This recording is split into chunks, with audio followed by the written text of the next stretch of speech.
প্রিয় শৌখিন ছাদবাগানী বন্ধুরা, আপনাদের সকলকে আমার শৌখিন ছাদবাগান ইউটিউব চ্যানেলে জানাই সাদর সম্ভাষণ।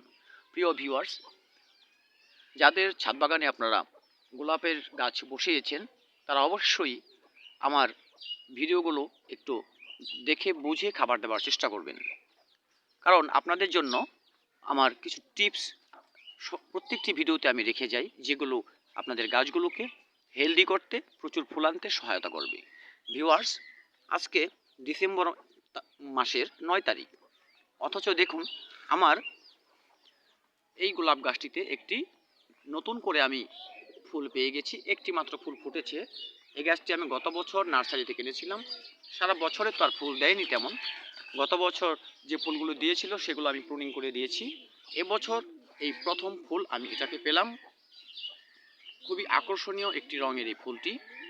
ভিউয়ার্স, আপনারা যদি আপনাদের ছাদবাগানের গোলাপ গাছগুলোতে বড় সাইজের এবং সঠিক সময়ে ফুল পেতে চান, তাহলে অবশ্যই আমার এই ভিডিওগুলোকে একটু ভালো করে খেয়াল করবেন। এখানে কিছু টিপস থাকে যেগুলো অবশ্যই আপনাদের কাজে আসবে।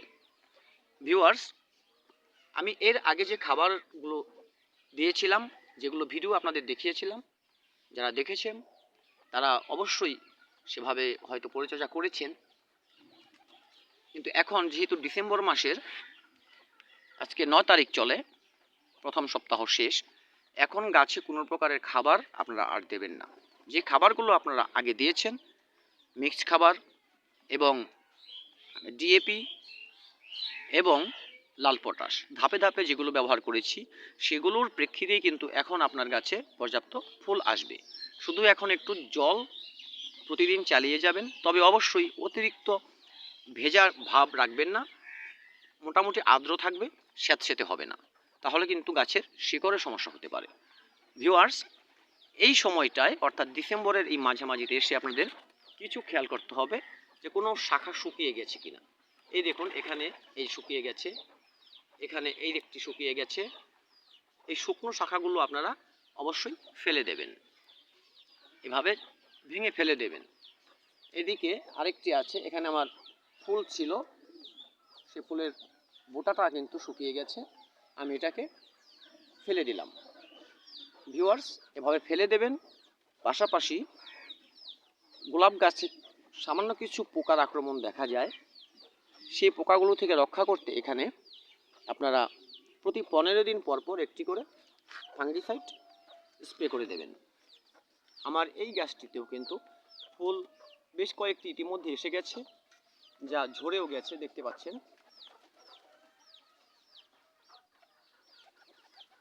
বেশ কিছু ফুল ঝরেও গেছে, আবার কিন্তু নতুন করে ফুল আসতে শুরু করেছে। দেখুন, নতুন করে ফুল আসতে শুরু করেছে। এগুলো কিন্তু আমি ডিসেম্বরের শেষে জানুয়ারির প্রথম দিকে পাবো। ভিউয়ার্স, সেই সাথে আরও কিছু বিষয়, যেটি হচ্ছে এই যে নতুন কুশি পাতা বেরোচ্ছে, এই যে নতুন কুশি পাতাগুলো বেরোচ্ছে, এগুলো থেকে কিন্তু অবশ্যই আমরা ফুল আশা করতে পারি। আর এই জন্য আপনাদের গাছের জলটা একটু বুঝিয়ে দিতে হবে। খুব বেশি স্যাঁতসেঁতে করবেন না, সে সাথে অন্য কোনো পরিচর্যা নয়, শুধুমাত্র ফাঙ্গিসাইড ব্যবহার করুন এবং প্রতি 15 দিন পর পর একটি লিকুইড খাবার ব্যবহার করবেন। সেটি হচ্ছে সর্ষের জল, সর্ষের খোলকে ভিজিয়ে যে জলটা আমরা তৈরি করি, সে জলটা পরিমাণ মতো ব্যবহার করবেন। অর্থাৎ 1 লিটার সর্ষের খোল ভেজানো জলের সাথে আরও 6 লিটার বা 8 লিটার সর্ষের জল, এই সাদা জল মিশিয়ে তারপর সেখান থেকে পরিমাণ মতো আপনার টবে ব্যবহার করবেন, যতটুকু আপনার টবের মাটিতে শোষণ ক্ষমতা আছে, এর বেশি নয়। ভিউয়ার্স, এভাবে পরিচর্যা করুন, আপনাদের ছাদ বাগান অবশ্যই গোলাপের সমারোহে ভরে উঠবে। ভিডিওটি দেখার জন্য সকলকে ধন্যবাদ। ভালো লাগলে একটি লাইক করে কমেন্ট করে যাবেন, সেই সাথে আমার চ্যানেলটি সাবস্ক্রাইব করে পাশেই থাকবেন আমার ভালোবাসার মানুষ হয়ে। ভিউয়ার্স, আপনাদের সকলকে ভিডিওটি দেখার জন্য ধন্যবাদ জানিয়ে আজকে ভিডিও এ পর্যন্তই। দেখা হবে আগামী ভিডিওতে নতুন কোনো বিষয়, নতুন কোনো টিপস নিয়ে। ততদিন ভালো থাকবেন সবাই।